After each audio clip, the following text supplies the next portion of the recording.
5:47 a.m., March 14, 2026. Dallas-Fort Worth Metroplex, Texas. 240 federal agents moved simultaneously across 19 separate locations, 14 pawn shops, 3 stash houses, 2 courier depots. The operation had been building for 6 weeks. What it found in the first 11 minutes drove the lead case agent to step outside and stand in the parking lot for 4 minutes before he could continue working. 9 children, ages 4 through 13, hidden behind reinforced fire doors in the back rooms of licensed, tax-filing pawn businesses. Some had been there for weeks, one had been there for 19. Total documented ransom, $3.1 million. Estimated total collected before the raid, upward of $9 million. On the surface, this was a network of pawn shops. They filed taxes. They renewed their licenses. They operated storefronts with glass cases and inventory systems and employees who showed up every morning. Underneath, a child extortion infrastructure built around one specific calculation, that the families they targeted were the least likely people in the Dallas-Fort Worth Metro to call 911. This is the story of how a single financial compliance flag, routed through FinCEN on a February morning, pulled a thread that unraveled 11 months of systematic terror against immigrant families. And it is the story of what federal investigators found when they finally got through those reinforced doors, and what they still haven't recovered. The ring had a formula. It was not improvised. It was not opportunistic. It was engineered. The targets were undocumented Guatemalan and Salvadoran families living across the Dallas-Fort Worth Metro, working families, construction workers, housekeepers, restaurant employees, warehouse laborers, people who had built lives in the DFW area over years, sometimes decades, but who existed without legal status, and who knew, viscerally, what calling police could cost them. The ring understood this. They built their operation around it. The method was consistent. A child would disappear, from a school pickup, from a front yard, from a walk between 2 apartment buildings. Within 24 hours, the family would receive a WhatsApp voice note in Spanish. The message was not long. It identified the child by name. It stated a figure, between $8,000 and $15,000, and it stated how payment would be made, weekly installments via Cash App. Then it stated the consequence for contacting law enforcement. The exact phrasing varied. The substance did not. If you call police, you get pieces back. Payment compliance was high. Investigators would later determine that across 31 documented victim families, not one had initially contacted law enforcement. Some had held out for days before paying. One family had tried to locate their child independently, reaching out to community contacts, before the ring sent a second voice note that ended that effort immediately. The ring collected, regularly, methodically, and they had built a physical and financial infrastructure to support it. The 14 pawn shops looked legitimate on the surface. They had owners of record, state licenses, point-of-sale systems, inventory logs, and in several cases, decent Google reviews. 6 of the 14 had been operating for more than 4 years. The oldest had been in business for 6. What that surface concealed was a dual-use operation. The shops functioned as cash-washing fronts, absorbing ransom payments received via Cash App, converting digital funds into physical cash through layered transactions involving inventory purchases and pawn redemptions logged against ghost accounts. They also served as the ring's physical network. Backroom storage areas, separated from the retail floor by reinforced fire doors, and in some cases internal camera systems facing outward, were used as holding locations. Children were kept there. Behind legitimate inventory, shelving units, locked display cases, stored merchandise. These were not purpose-built detention facilities. They were repurposed commercial storage rooms with no windows and one controlled entrance. Investigators noted in case documentation that the modification costs were minimal. Existing locks were replaced with higher-grade deadbolts. Some locations had secondary door reinforcement added. In 2 shops, a basic surveillance camera was installed facing the rear entry, not for the children's security, but to alert staff if anyone approached from outside. The ring had been operating for 11 months before federal attention arrived. By that point, it had processed at least 31 victim families across the DFW Metro and had collected, by documented record, just over $9 million in ransom payments. The thread that unraveled the operation began not with a tip, not with a witness, and not with law enforcement surveillance. It began with a compliance algorithm. In early February 2026, Cash App's internal financial monitoring system flagged an account for unusual transaction patterns. The flag was not dramatic. It did not identify the account as criminal. It identified a statistical anomaly. A single account had received transfers from 31 distinct senders across an 8-month window, with an aggregate inbound total of $340,000. The transfers were structured, each individual transfer below reporting thresholds, each sender profile showing limited prior transaction history, the aggregate pattern consistent with layered microtransfers designed to avoid automated detection. Cash App's compliance team filed a suspicious activity report with FinCEN. Standard procedure. Tens of thousands of SARs are filed monthly. Most result in no further action. This one was reviewed by a financial crimes analyst on February 11, 2026. The analyst noted two features that elevated it. First, the 31 sending accounts showed no organic transaction history prior to the transfers. They existed, in practice, solely to send money to the flagged account. Second, the geographic clustering of sender registration data showed a concentration in 4 specific zip codes within the DFW Metro. Not random distribution, a pattern. The analyst flagged it to HSI Dallas. Homeland Security Investigations had jurisdiction over financial crimes with potential human trafficking ties. The routing was correct. What HSI found when they began pulling the thread was not what anyone had anticipated. Going through the early case documentation, one detail kept coming back. The 31 sending accounts had been created across an 8-month window, spread out by roughly a week to 10 days between each new account registration. That spacing was not random. Someone in the ring was managing account creation deliberately, pacing new accounts to avoid triggering volume-based flags. This was not a street-level operation run on instinct. Someone in this network understood financial compliance systems. HSI Dallas assigned the case to a 4-agent financial crimes team on February 14, 2026.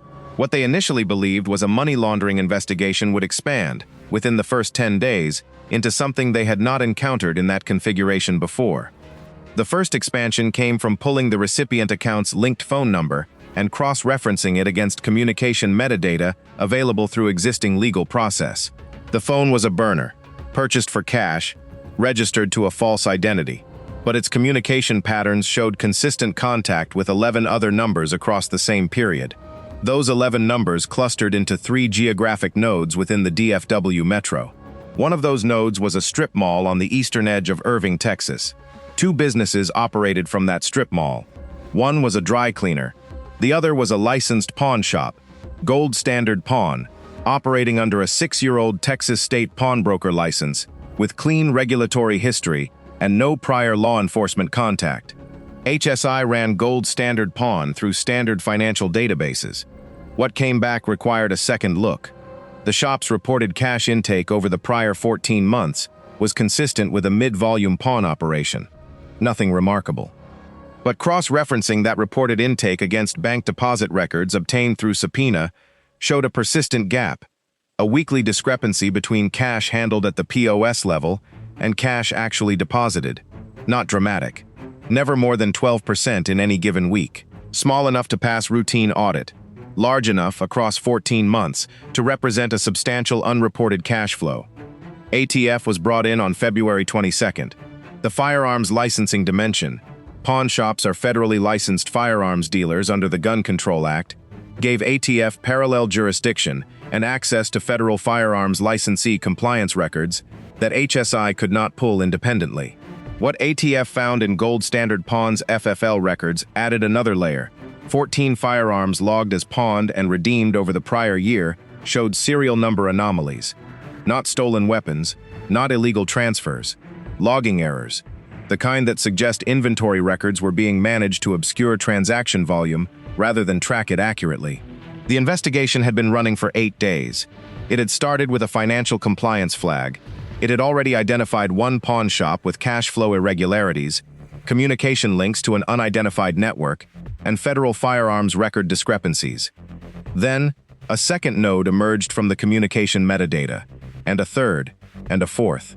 By the end of February 2026, HSI and ATF analysts had mapped 11 distinct pawn shop locations, showing some combination of the same indicators: cash flow gaps, communication links to the original flagged account or its associated numbers, and FFL record irregularities. 3 additional locations were added to the network map in the first week of March, bringing the total to 14. The scale of what they were looking at was becoming clear. This was not one rogue operator using a pawn shop as a side front. This was a coordinated network. 14 licensed businesses operating across a metro area of 7 million people, all functioning as nodes in the same infrastructure. What that infrastructure was actually being used for was not yet confirmed. HSI had the financial picture. They had the network map. They did not yet have the human element. That changed on March 3, 2026. A surveillance team conducting physical observation on a location in Garland, Texas, a pawn shop called Frontier Exchange, the 7th location identified in the network map, observed a transaction that did not match any legitimate pawn shop operation. At 7:14 p.m., a vehicle pulled to the rear of the building. 2 individuals exited. They carried a single duffel bag into the rear entry. They stayed inside for 11 minutes. They exited without the bag. The vehicle was registered to a holding company with a registered address in a UPS store in Mesquite, Texas. 11 days later, a second vehicle made the same rear entry approach to a different location, a shop called Metro Buyback in Grand Prairie. Surveillance captured the vehicle's occupant on exit, a man carrying a sealed envelope. He transferred it to a second individual waiting in a parked vehicle on a side street 2 blocks away. HSI ran the second vehicle. It came back registered to an armored car service, operating under contract with 3 of the 14 pawn locations. A legitimate armored car service, licensed, bonded, with a clean regulatory record.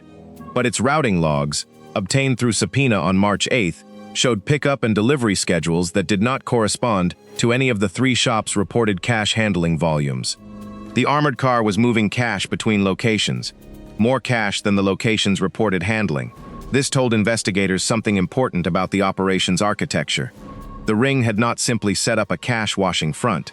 They had embedded the cash movement into a legitimate logistical system, an armored car service with legal authority to transport currency, whose routing could be explained by normal business operations. If you didn't already know, to look at the cash volume discrepancy, the armored car's presence at these locations was unremarkable. It was supposed to be there. What's most striking about this case isn't the financial sophistication, it's the operational patience.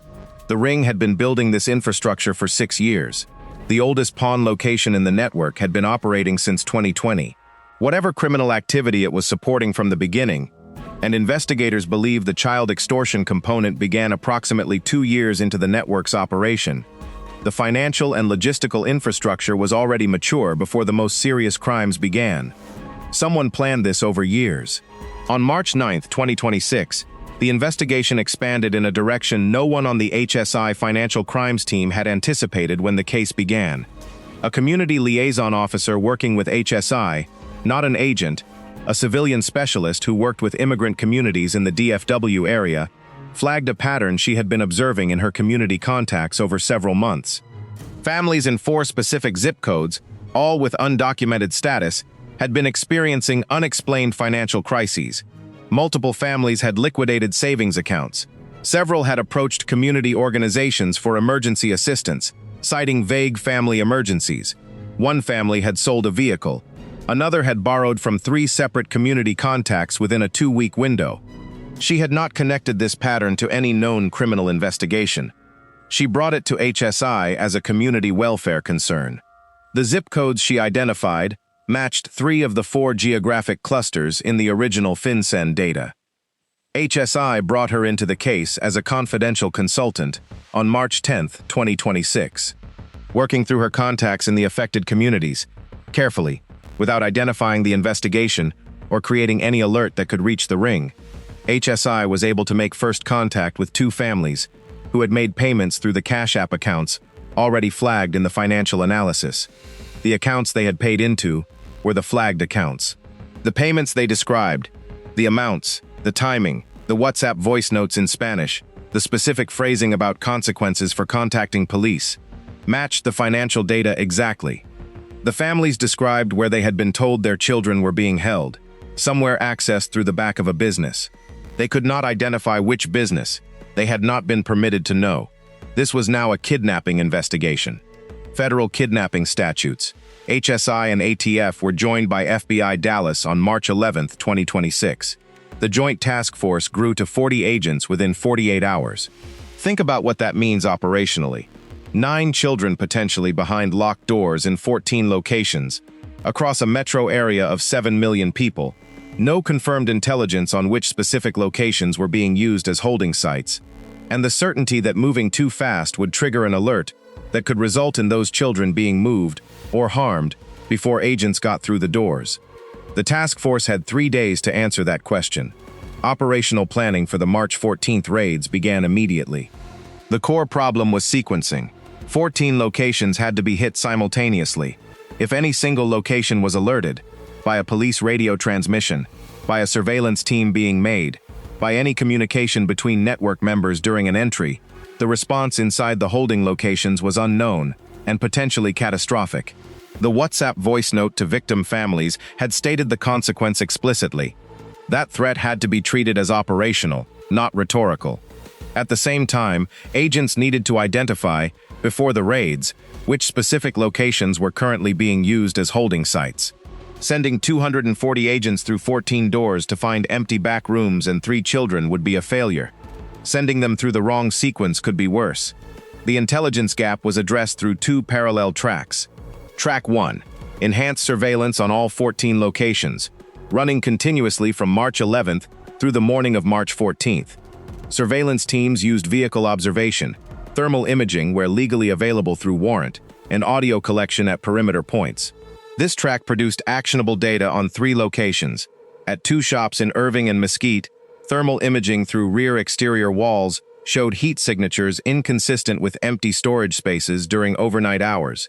At a 3rd location in Garland, Frontier Exchange, the site of the original suspicious delivery, audio collection picked up, on the night of March 12th, sounds from the rear storage area that surveillance supervisors characterized in their logs as consistent with occupation by multiple individuals. 3 confirmed locations, 11 with unknown status. Track 2 was more complex and carried its own risk. The community liaison consultant, working through a trusted intermediary in the Salvadoran community, identified a family currently in active payment to the ring. A family whose child had been taken in late February 2026 and who had been making weekly Cash App installments since. Through careful, protected contact with this family, investigators obtained a detail they did not have from prior victim accounts. A description of the sound environment during a call the family had made to a ring contact demanding proof of life. In the background of that call, the family member had heard, distinctly, the sound of a specific commercial radio station, a Spanish-language station broadcasting from a transmitter located in the eastern DFW corridor. Signal range analysis placed that broadcast signal at highest clarity within a radius that included 4 of the 14 network locations. 3 of those 4 were already on the confirmed or elevated suspicion list from surveillance. The 4th was a shop called Texan Gold Exchange in Mesquite, not previously flagged at the highest priority level. It was added to the confirmed list on March 13, 2026, at 11:47 p.m., less than 6 hours before the raid. Here's the part that doesn't sit right, even now. The task force had 48 hours to plan simultaneous entry on 14 locations, across a metro area, confirm holding sites using incomplete intelligence, and execute without any single point of the operation, alerting the network. An obstacle that could have unraveled everything emerged at 2:30 a.m. on March 14th, just over 3 hours before scheduled entry. A surveillance vehicle on a location in Arlington was approached by a local patrol officer, responding to a call about a suspicious vehicle parked in a commercial lot overnight. The surveillance team had not coordinated with Arlington PD at the patrol level, only with department command, briefed on the operation under strict compartmentalization. The patrol officer had not been informed. The team had 4 minutes to resolve the situation without triggering any radio communication that could reach network members monitoring police scanners, a precaution the task force had assessed as a real possibility, given the sophistication of the operation. The team lead handled it through direct identification to the officer and a phone call to Arlington PD command. The officer stood down. No radio call was made. The operation proceeded. At 5:47 a.m., 240 agents moved. The entries were coordinated through a central command frequency.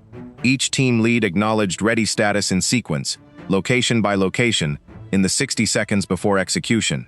At 5:46:02 a.m., all 14 location teams had acknowledged. At 5:47 a.m., the command was given. The front entries were simultaneous.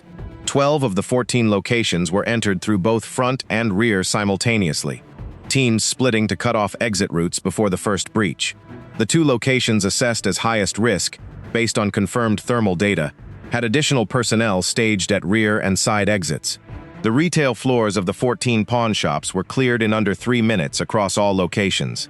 Staff present, 12 individuals across the 14 sites, were detained without incident. Most offered no resistance. 2 locations had no staff present at entry time. The shops were not yet open. The critical moments came at the fire doors. At the Irving location, a shop called Southwest Pawn, the rear fire door was deadbolted from the inside. The entry team used a hydraulic breach tool. The door opened in under 30 seconds. Behind it, a storage room approximately 12 feet by 18 feet. Metal shelving units along 2 walls, stacked with electronics and jewelry in cardboard trays. A folding table, 2 plastic storage bins, and 4 children, a girl of 7, 2 boys aged 9 and 11, and a girl of 4. The 4-year-old was asleep on a foam mat. The others were awake. The 9-year-old, according to the entry team's incident log, was sitting with his back against the shelving unit when the door opened. He did not move for approximately 15 seconds after agents entered. The lead agent on that entry team later stated, in a case debrief, that the child appeared to be waiting to understand whether what was happening was better or worse than what had come before. At the Mesquite location, Texan Gold Exchange, the rear storage area contained 3 children, a girl of 13, a boy of 6, and a girl of 8. The 13-year-old had been held for 19 weeks. She had arrived in the storage room in late October 2025, approximately 1 month after the ring began its current operational cycle. At the Garland location, Frontier Exchange, 2 children were found, boys aged 10 and 12, 9 children total, across 3 of the 14 locations. The remaining 11 locations contained no children. What they contained was evidence: printed WhatsApp conversation logs, screenshots of voice note transcripts, printed and organized by victim family. A handwritten ledger found at the Irving location, tracking what the ledger labeled as clients, each entry identified by initials, with columns for weekly payment status, amount received, and a notation system that investigators determined corresponded to the specific pawn location where the associated child was being held. 310 entries in the ledger, 31 active at the time of the raid, cash.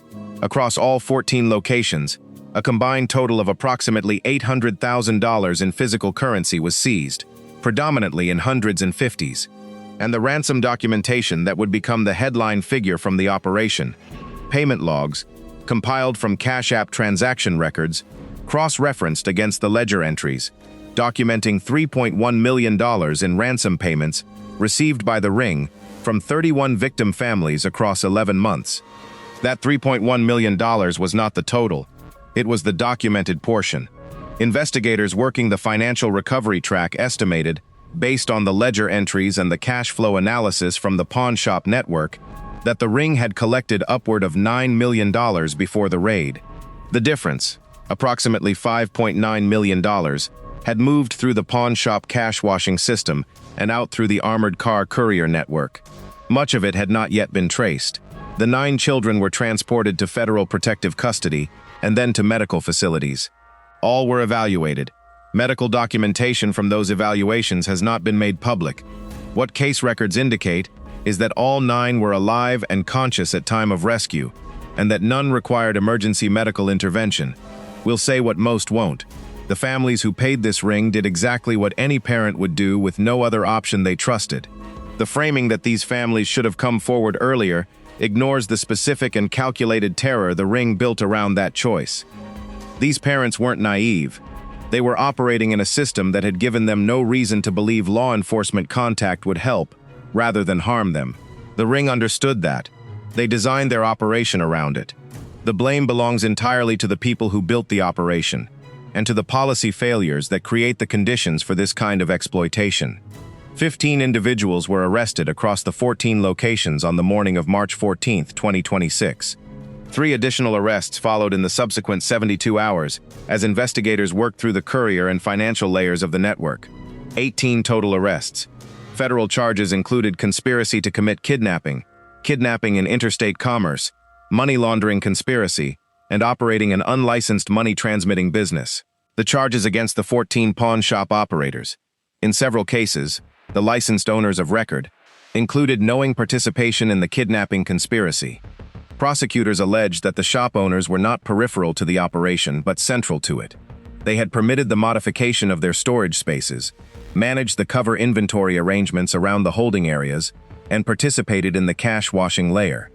Sentencing recommendations, filed in May 2026, ranged from 12 years to life without parole for the principals of the kidnapping conspiracy. The 3 individuals identified as ring leadership, none of whom were among the pawn shop owners of record, faced the most severe exposure. One detail that stuck with me, going through the post-raid case documentation, the handwritten ledger was not hidden, not in a safe, not behind a false panel, not in an encrypted file. It was in a locked filing cabinet in the back office of the Irving pawn shop, the kind you can open with a standard master key available at any hardware store. The lock on the cabinet was the original factory lock. The ring had operated for 11 months and collected $9 million. They kept their records in a filing cabinet with a factory lock. At some point, the operation had grown large enough and run long enough that whoever maintained those records had stopped worrying about the risk. What do you think? Did the system fail these victims? Or was this the inevitable result of a population being made deliberately unreachable by the institutions that were supposed to protect them? That question doesn't have a clean answer. It has 3 pending congressional inquiries and a FinCEN working group review, and none of those will be concluded before the end of 2026. The financial recovery effort, running parallel to criminal prosecution, faced its own obstacles. The $5.9 million gap between documented ransom payments and the cash seized and traced at the time of the raid represented money that had moved through the armored car system and out into what investigators described as a third-tier layer of the laundering operation. An outbound transfer mechanism using the pawn shop's legitimate wire transfer services to move funds to accounts outside the United States. 11 bank accounts in 3 countries received outbound transfers from the network between November 2025 and March 2026. 2 of those accounts, in a Central American jurisdiction, had been emptied before U.S. investigators could coordinate with local authorities through mutual legal assistance treaty channels. The funds in those accounts are unrecovered. The armored car service, whose routing logs had first exposed the internal cash movement within the network, was not charged criminally. Prosecutors determined that the service's owners had no knowledge of the illegal cash they were transporting, that the ring had used falsified business documentation to represent the pickups as legitimate commercial deposits. The service cooperated fully with the investigation. It has since ceased operations. The community liaison consultant who identified the victim family pattern and facilitated first contact with affected families was not publicly named in the case filings, at her request. Her role in the investigation is documented in sealed case materials. Of the 31 victim families identified in the ledger, all were located by federal social services teams in the weeks following the raid. All 31 families' children were accounted for, the 9 found at the 3 holding sites, and 22 additional children who had been released by the ring after ransom was paid in full. None of the 22 families whose children had been released had contacted law enforcement after release. All 31 families were connected to legal and social support services. Immigration enforcement proceedings were suspended for all 31 families under prosecutorial discretion guidelines, pending their participation as witnesses in the federal case. There's a piece of this operation we couldn't fully verify through available case records: the network's recruitment mechanism for the individuals who maintained the holding sites. The pawn shops had regular employees, people who showed up daily, managed inventory, worked the front counter. The backroom operations required someone at each location to manage access, ensure the rooms were not entered by regular staff, and handle the physical logistics of maintaining children in those spaces. None of the regular staff at any of the 14 locations have been charged with knowing participation in the kidnapping conspiracy. Prosecutors have not publicly explained how that separation was maintained operationally. If you've ever worked in a small retail business, 10, 12 people, maybe fewer, try to imagine what it would take to maintain a locked room off the back that regular employees never entered and never questioned. The ring managed that at 3 locations simultaneously, across a period of months. How remains an open question in the case documentation. Comment if you've followed coverage on this aspect. We've seen several theories, and we read everything. The ring is dismantled. The 14 pawn shop locations are permanently closed, their licenses revoked by the Texas Office of Consumer Credit Commissioner in the weeks following the raid. 18 individuals face federal prosecution. 9 children were recovered. The vulnerability that made this operation profitable, the specific exposure of undocumented immigrant families who cannot access law enforcement without risking their own status, has not changed. FinCEN's post-case review identified 11 similar financial patterns in 3 other major metropolitan areas that are currently under preliminary investigation. Whether those patterns represent organized criminal operations on the scale of the DFW network, or something smaller, or something coincidental, is not yet known. The ledger found in the Irving filing cabinet listed 310 entries. 31 were active at the time of the raid. The remaining 279 represented prior clients, prior victim families, who had paid, received their children back, and disappeared back into the population they came from. 279 families. Investigators have confirmed contact with 64 of them. The other 215 remain unlocated. What happened to those families, and what they paid, and what they carried forward from it, is not in the case record. If this channel covers what comes next, the prosecutions, the financial recovery, the FinCEN findings in other cities, subscribe. You won't hear about it anywhere else first. The network is gone. The infrastructure that made it possible is still standing. And somewhere in 3 other American cities, a compliance analyst is looking at a spreadsheet that doesn't add up.